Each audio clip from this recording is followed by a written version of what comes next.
So I'd like to share an idea with you. The idea that everything we think we control is an illusion. That what we think we control, we influence, and that influence directly impacts the quality of our life. Now, in my work as a therapist, I often come in contact with people who are frustrated or discontent with their circumstances. They're going through things that are incredibly difficult. Unfortunately, by the time they reach my office, oftentimes they're angry to the point that they've lost control. They're hopeless to the point that they don't feel that they can go on. And they're anxious to the point that's debilitating. Now, as I sit and hear people's stories and I listen to the things that they're going through, I couldn't help but think, there's got to be a way to prevent this. And that's what I want to talk to you about today. Now,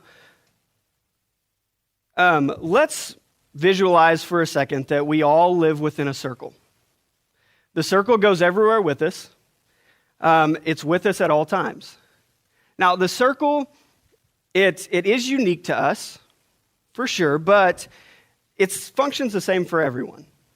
And that is that everything within your circle, you have 100% control over. And everything outside of your circle, you have zero control over. It seems simple enough. Now, I want you to take just a moment and begin to think of some things that you feel may be in your circle. Some things that are in your life that you feel like you may have control over. Now, some of these examples may have popped into your head, maybe not. But these are some common things that people will say to me as I sit with them. Now, I want to ask you a few questions about some of these. Let's take money for an example. Let's say you're someone who you're on top of things. You do things well. You plan well. So what you've done is you've taken all of your extra money and you've put it in things like a 401k. You've put it into investments. It seems like a great idea. Now, I want to ask, is it possible that even though you've done things well, even though you've done things right, that something could happen within the stock market or within that investment account and a portion or all of that money is gone? Well, of course, that happens all the time. So let's look at time for a second. So let's say that you're someone who you're incredibly punctual. You think being on time is very important and you plan accordingly. So, is it possible that despite all of your great planning, despite doing things so well, that on your way to your job or wherever your destination is, that there's construction that you didn't know about?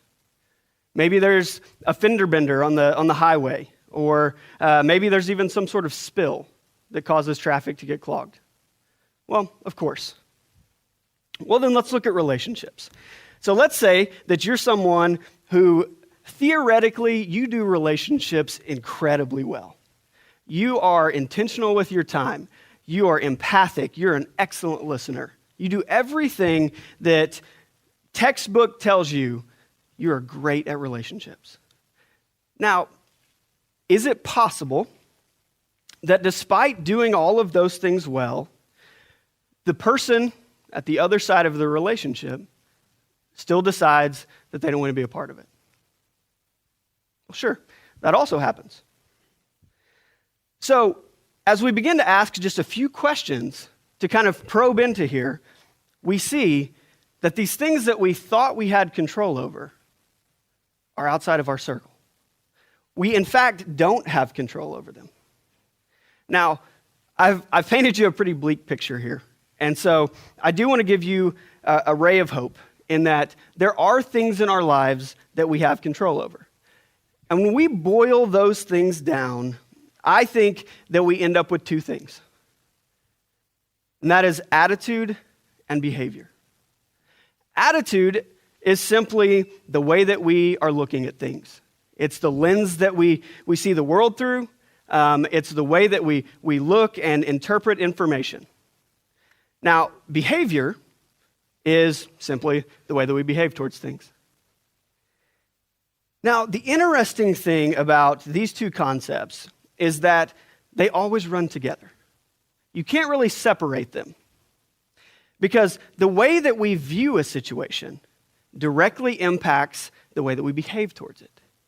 So if I'm looking at something and I'm viewing it in a positive way, then chances are I'm going to behave in a positive way. If I'm looking at something and I'm viewing it in a negative way, chances are I'm going to view it and behave in a negative way. Now, I think that with this circle, with understanding what we control or what we have control over and what we don't have control, I think we still have a problem. And that is, as people, as human beings, we get two concepts mixed up. The concepts of influence and control. You see, I have the ability to influence those things outside my circle by the way I'm viewing a situation and the way I'm behaving towards it. But I don't have the ability to control it. Now, I can influence those things both positively and negatively. Again, by the way I'm viewing it and the way I'm behaving towards it. Now, I want to share with you a quick story. I once had a young woman in my office. She had come to see me following a divorce. Her relationship to her husband had just kind of dissolved, and quite frankly, she was in a pretty abusive relationship. Now, I remember her coming into my office. I remember sitting with her as she was terrified. She had no idea what she was going to do. She had looked at her life in the direction that she thought it was going to go, and all of that had come to a stop. I remember her telling me about her uncontrollable panic attacks. I remember her telling me again how terrified she was of her future. I remember her explaining to me how she felt like she was damaged. And I also remember the incredible guilt that she carried with her from this relationship that she had worked very hard to maintain. I also remember her finding hope. And I want to come back to that, but I want to explain to you guys a little bit further about how this circle works. Now, there's something I didn't tell you about this circle, and that's that it has a door in it. Now, this door is very unique because it only opens from the inside, which means any transaction inside or outside this circle comes from us. Anytime the door's open, it's by our doing. Anytime something goes out or something comes in, it's our decision. Now, we are all human beings who really like the idea of control. I want to know step by step how things are going to happen. I want to know the outcomes of all of those things outside my circle. So what I tend to do, and all of us do, is that we reach out to those things that we don't have control over, and we bring them inside of our circle. Now, there's something else I didn't tell you about this circle, and that is that there's only so much room in it. So when we bring something in, something has to go out. So we've reached out and we've brought something like our relationship into our circle, which means our attitude and our behavior are now outside the circle. Now, from what we know of the circle, everything inside we have control over, everything outside we have no control over. So now we've shifted our attitude and our behavior outside, and we've lost control. We've lost our ability to look at things and behave in a way that is productive for us. Now, when we do this, when this exchange happens, I think we experience three things: anger, hopelessness, and anxiety.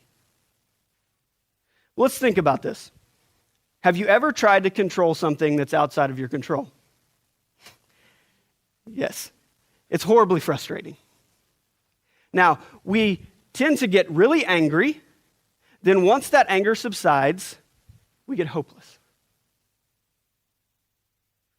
We start to ask ourselves questions like, am I always going to feel like this?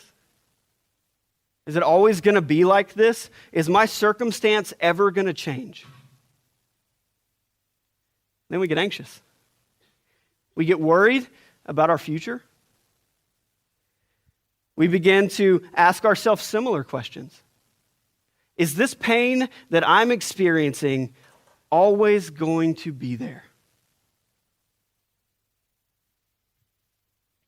Now, based on, again, the circle and the way that we know it interacts, we really have to pose a question here of, what do we do? It's kind of the million-dollar question. Because we know that we don't want to experience those three things in our life. So, here's the solution.